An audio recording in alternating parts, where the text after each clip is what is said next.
Então, nós separamos essa noite para nos alimentar o nosso espírito. E o nosso espírito é a nossa mente. A boca fala do que está cheio, o quê? A mente, que é o espírito que Deus soprou, derramou na nossa vida. E esse espírito, ele precisa de alimentar também.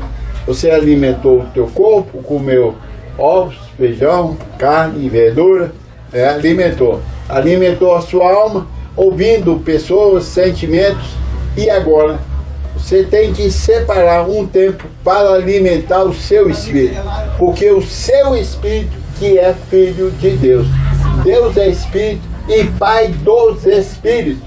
A alma não entende Deus, nem teu corpo, mas o teu espírito, que é filho dele, entende ele bem.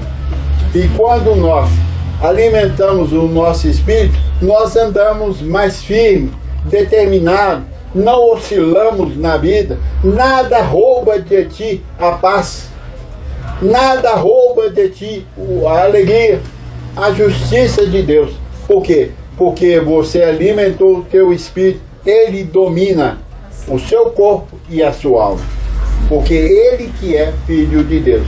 E o espírito é o que? A mente. É com a mente que você e eu entendemos quem é Deus, não é isso? E hoje o alimento para a igreja, para os filhos de Deus, é o que? O Evangelho da graça de Deus, o Evangelho da nossa salvação. E nós sentimos bem em ouvi-lo, porque o teu espírito, ele tem sede dessa palavra, e nós, ao pregá-lo, alimentamos o teu espírito. Você sai totalmente diferente, porque você aprendeu com Deus como andar. Assim é? Assim é. Semana passada nós falamos sobre a fé. O justo viverá por fé. Isso foi uma profecia dada pelo profeta Abacuque. E ele diz, o justo, o meu justo, dizendo assim diz o Senhor, que era assim que usava, o meu justo viverá. Tempo o quê? Futuro. Hoje, ao cumprir-se a cruz do Calvário, e após ela, nós vivemos pela fé, nós os gentios, que não são judeus. Então, a nossa vida é de agradar a Deus. Em Hebreus, o apóstolo diz, sem fé, é o quê? Impossível agradar a Deus. Sem fé. E o que é fé? É certeza de coisas que se esperam. E a convicção de fatos que não se veem. Então, o justo não precisa de ver.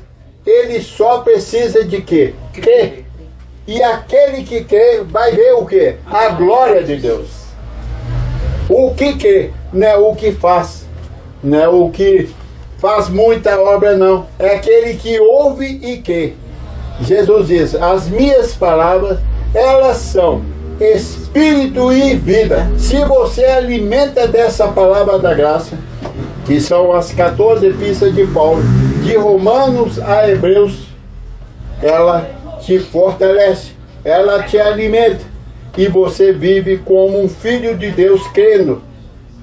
Nós temos o costume de ao levantar, nós falamos, hoje é o meu melhor dia. Não vai ser. Porque vai ser, depende de muita coisa. Mas aí ele diz, hoje é o meu melhor dia. Ele já declarou que hoje é o seu melhor dia. Porque todas as coisas cooperam para o bem daqueles que amam a Deus e que são chamados segundo o seu propósito. Então, uma vez que você alimenta desse evangelho, você profere coisas maravilhosas. Você não reclama, não queixa, não desanima, não briga. De vez em quando é bom dar uma briguinha. De vez em quando. Mas você é uma pessoa serena, tem convicção, anda na fé. chamando à existência as coisas que não existem ainda para você, como existem. A fé chama e aí agrada a Deus. Eu vejo hoje a igreja pecando muito nessa área, errando muito nessa área. Muito. Eles têm culpa? Não. Os pastores não ensinam os filhos de Deus viver por fé. Viver por fé para eles é estar buscando Deus, é estar orando, fazendo corrente, fazendo voto. E isso não é nenhuma forma bíblica. A forma bíblica é o que? Ouvir a palavra. Porque a fé vem por quê? Por ouvir, não é orar. Eu já disse aqui com os abençoados que certos pastores que me conhecem, sabem o que eu prego, dizem: ah, pastor, você não ora. Eu não oro mesmo, como vocês não oram, porque vocês têm momento de oração.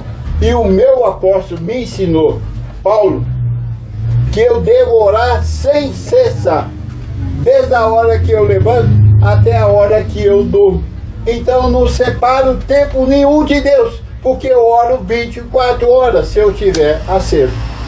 Então, sem fé é impossível agradar a Deus. E andar por fé é como Davi diz: lâmpada para os meus pés é o que? Tua palavra, e luz para os meus caminhos. Então é a palavra que, uma vez ministrada, cai na tua mente espiritual, faz você viver por fé. E sem fé é impossível agradar a Deus. E a vida de fé é ouvir, porque a fé vem por ouvir e ouvir o Evangelho de Cristo, que foi aquele que revelou ao apóstolo Paulo no terceiro céu. Então essa é a nossa função. Assim é, pessoal? Assim é. Assim é? Ah, papai. E eu quero tecer algo aqui rapidinho, um alimento rápido, instantâneo, mas que fortalece. É baseado aqui em 1 Coríntios 10, a partir do versículo 12 e 13, vem dizendo o apóstolo dos gentios, que é o nosso apóstolo, edificado por José Luiz, ele diz: aquele, pois, que pensa estar em pé, veja que não cai. Então a vida do cristão é a vida de quê? Prudência, vigiar, alimentar sempre da palavra para não cair, porque o que cai machuca. Quando fala eu caí ali, pode saber que tem alguma raladinha no corpo. Assim é a vida do cristão, que pensa estar de pé e, se não cuidar, cai. E quando cai, machuca, estraga a vida dele. Ele passa a ser uma pessoa infeliz, ingrata, cheia de mágoas, decepções. Então aquele que pensa estar de pé, não veja que não cai. Não sobreveio tentação que não fosse humana. Olha, o teu espírito está aprendendo isso. Não vos sobreveio tentação que não fosse o quê? Humana. Engraçado que a minha Bíblia e todas as Bíblias do mundo diz isso aqui. E eles falam que quem tenta é quem? O diabo. A tentação é diabólica. E aqui Paulo vem dizendo: não sobreveio tentação que não fosse o quê? Humana. Mas Deus é fiel e não permitirá que sejais tentado além das vossas forças. Pelo contrário, juntamente com a tentação, vos proverá livramento, de sorte que a possais suportar. Então o mundo, que é trazido por Jesus, ele diz que o mundo inteiro jaz no mal. No maligno quer dizer mal. O mundo inteiro. Desde a hora que você deita até levanta, e até a hora que você deita, nós somos o que? Tentados. O que é tentação? É você possuir algo que ainda não te é permitido. Aí vira o que? Uma tentação, porque você não consegue realizar, você não consegue concluir a vontade que você tem. E ela é o que? Humana. Quer dizer, totalmente carnal. E você e eu precisamos de alimentar para dar passos que faz com que nós não entremos em tentação. Porque entrar em tentação, você pode cair. Nós podemos ser tentados, mas não podemos cair em tentação. Quer dizer, você ficar querendo possuir algo que não te é permitido ainda. E nós vamos ver aqui essa história pela aquele que foi tentado, que é o que? Jesus de Nazaré. Nós falamos, nós temos um corpo, nós temos uma alma, nós temos um espírito. Quando somos tentados e não estamos fortalecidos no nosso espírito, nós vamos cair em tentação. E cair em tentação, o que vai acontecer? Vai levar-nos à vergonha. Porque toda vez que você é tentado e não consegue livrar daquilo, você comete o erro e você é visto por todos que caiu em tentação. Aí vão zombar de ti, né? Porque não fomos fortes suficiente para resistir essa tentação. Mas nós temos um exemplo muito eficaz de Jesus de Nazaré, aqui em Mateus 4, a partir do versículo 1, nós vamos ver aqui uma história ainda antes da cruz, porque nós estamos depois da cruz do Calvário.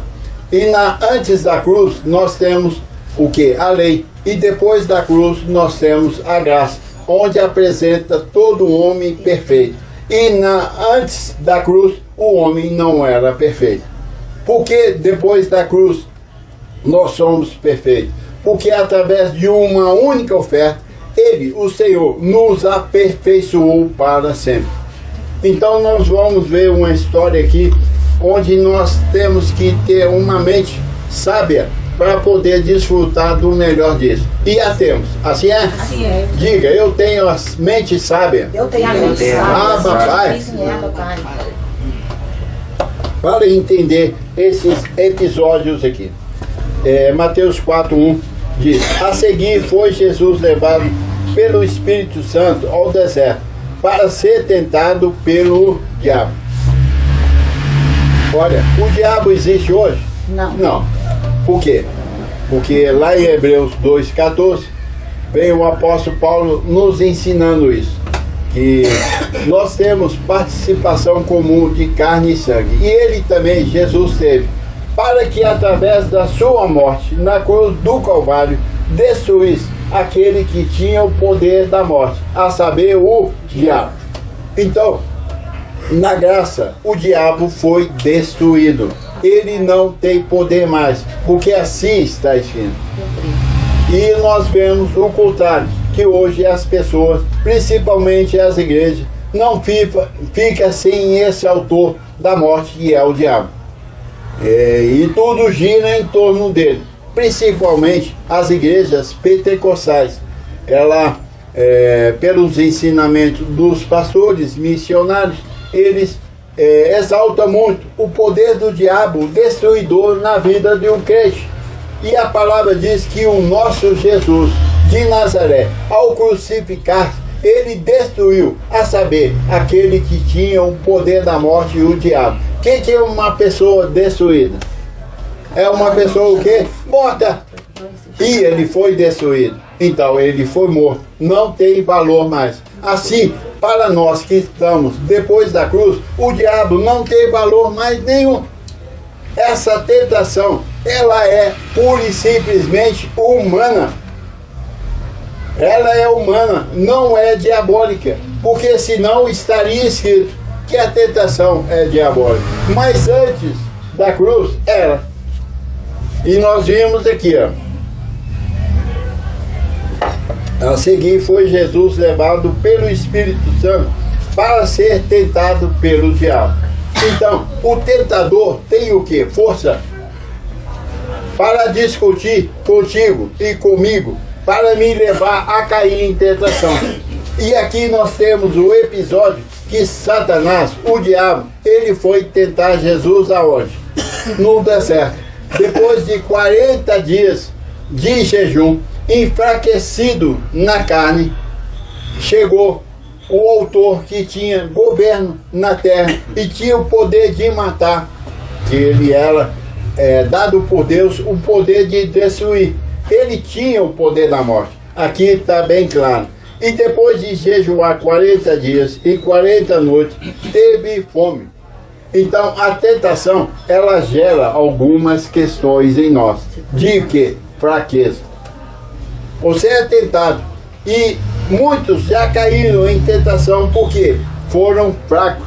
Não tiveram condição de resistir àquela tentação. E não foi o caso de Jesus. Ele foi tentado. Ele caiu em tentação? De jeito nenhum. Porque ele estava alimentado da palavra. Ele usava a palavra que era espírito e vida e combatia aquilo que estava tentando, assediando, aquilo que estava querendo levá-lo à derrota. Quantos pais sofrem em casa porque entra em tentação com situação e não sabe como livrar daquilo. Aí, quando não tem a sabedoria da graça, eles levam aquelas pessoas aonde? Às igrejas, para expulsar o demônio que está lá. E a questão não é demônio. A questão é falta de conhecimento de como manobrar aquela situação que está te levando à vergonha, à tristeza, te levando a uma situação para baixo, por cauda. E você se envergonhando daquela situação e não sabendo como resolver. Vamos ver aqui. Então o tentador, aproximando, lhe disse: Jesus, se és filho de Deus, manda que essas pedras se transformem em pães. Olha a tentação.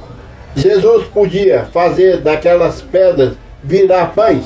Sim, podia, e tinha o poder para aquilo. Tranquilamente. Mas ele diz, Jesus, porém, respondeu, porque aquela tentação que Satanás, o diabo, propôs para Jesus, ia levar ele à vergonha. E até uma coisa certa, que ele tinha poder de transformar pedra em pães, mas aquilo não era o momento de fazer isso. E ele disse, Jesus, porém, respondeu, está escrito, não só de pão viverá o homem, mas de toda a palavra que procede da boca de Deus. Disso viverá o homem. E aquela palavra que Satanás estava falando, era de Deus? Era. Mas ele não tinha competência para o quê? Fazer Jesus agir. Porque nós obedecemos quem? O Senhor. Nós não obedecemos proposta de homens. E ele resolveu, Jesus obedeceu o Senhor. E ele diz, não só do pão viverá o homem, mas sim de toda a palavra que procede da boca de Deus. Disso viverá o homem. E nós estamos aqui, abençoados, para você ouvir Deus. Ele está na minha vida, como ele está na sua vida. Na minha vida, ele está como um ministro, para alimentar a sua vida, a qual encontra o Senhor com a boa palavra de Deus. Que quando você entrar em guerra, em situação, você saiba como manejar bem a espada do Espírito, que está onde? Na mente. A boca fala do que está cheio, a sua mente, o seu coração. Você é espiritual e anda pela fé de acordo com o que você fala. Diante das situações, das tentações da vida, o que você fala? O que eu falo? Nós estamos vivendo um mundo muito conturbado, um mundo muito mau. E o que está saindo da sua boca? Você consegue levantar e dizer, hoje é o meu melhor dia? Você assistindo uma televisão pela manhã, você vê uma tragédia enorme. Covardia com velhos, com crianças, com mulheres, com homens. E você dizer que hoje é o seu melhor dia? Tudo coopera para você não falar. Talvez você está vivendo uma situação difícil no seu lar, com seu marido, com seu esposo, com a sua saúde.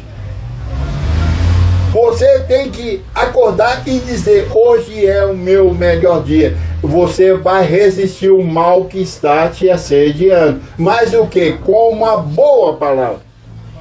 Hoje é o meu melhor dia. Anjos estão a meu favor hoje.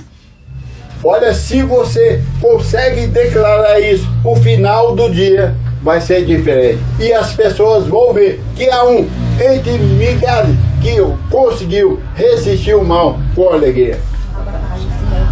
Nós, abençoados, somos testemunhas de Cristo na terra. Nós vemos aqui o Jesus de Nazaré resistindo o tentador. Ele fez várias propostas para Jesus. A vida nos faz 1001 propostas. Qual que é a proposta de Deus na minha vida, na tua vida? Não há tentação que não seja humana. Você tem que saber que você vai passar por tentação. E ela é humana, não é diabólica. Aqui Jesus estava com uma situação diabólica. O diabo, frente a frente com ele, conhecedor da palavra, decorou a palavra e batendo com ímpeto sobre Jesus. E ele resistiu, porque a sua mente era uma mente carregada da palavra de Deus. Ele sempre tinha uma palavra boa para resistir o mal. Por isso que a fé vem pelo quê? Ouvir. E ouvir o quê? O Evangelho de Cristo, que te faz viver uma vida fortalecida. Certa feita, Davi, no Salmo 91, que caia 1000 ao meu lado, 10.000 à tua direita, tu não serás atingido. Vão cair 1000, vão cair 10.000, mas você não vai ser atingido. Somente com teus olhos contemplarás e verás o castigo do ímpio. Então, a tentação vem, mas nós podemos resisti-la quando nós temos a graça de Deus, o Evangelho de Cristo na nossa mente, ordenando o que nós devemos falar diante das tentações que nos assediam todos os dias. Todos os dias nós somos assediados, tentados. E muitos têm caído porque de falta conhecimento. Não tem a espada do Espírito para resistir àquele mal. Caiam 1000 ao teu lado, 10.000 à tua direita, mas tu não serás atingido. Assim é, porque você tem o escudo da fé para poder apagar todos os dardos inflamáveis. Tem gente que anda inflamado o dia inteiro, não é isso? Briga, discute, chora, acha ruim, diz que a vida dele é uma merda, que não vale nada, que ele não consegue nada na vida. Por quê? De falta de conhecimento. Errais por não conhecer as Escrituras, em bem o poder de Deus. E o poder está o quê? Na palavra. A palavra da graça é o poder de Deus. E Jesus a tinha muito bem alicerçada na mente. Ele foi levado no deserto para ser o quê? Tentado. Mas ele não caiu em tentação, porque na sua boca sempre tinha uma boa palavra. Ele diz aqui: então o diabo levou a cidade santa, colocou sobre o pináculo do templo e lhe disse: olha o desafio de Jesus, se é filho de Deus, atira-te abaixo, porque está escrito: aos seus anjos ordenará a teu respeito que te guardem, e eles te sustentarão nas suas mãos, para não tropeçares em alguma pedra. Respondeu-lhe Jesus: também está escrito: não tentarás o Senhor vosso Deus. Então, toda a palavra que é indevida, você tem que julgar. Você tem direito, mas é agora que você vai usar ou para o futuro? Então Jesus resistia ao diabo completamente, porque ele tinha a boa palavra na mente. Você pode resistir à sua carne, que hoje O nosso inimigo não é o diabo, ele foi destruído. A carne que te tenta, e você pode resisti-la duramente, porque é o que diz aqui Paulo. Não sobreveio tentação que não fosse humana, mas Deus é fiel e justo, não permitirá que sejais tentado além das vossas forças. Então, num dia, você pode ser tentado, mas você tem na mente, o Senhor não permitirá que eu seja tentado além das minhas forças. Quer dizer, eu não vou cair em tentação para minha ruína. Eu sou mais que vencedor, perfeito, completo. Deus em Cristo me conduz sempre em triunfo. Então, todos os dias, você declara isso e você vai ser bem sucedido. Assim é, essa palavra que eu tenho para alimentar o seu espírito nessa noite. Amém. Receba, Senhor. Aí.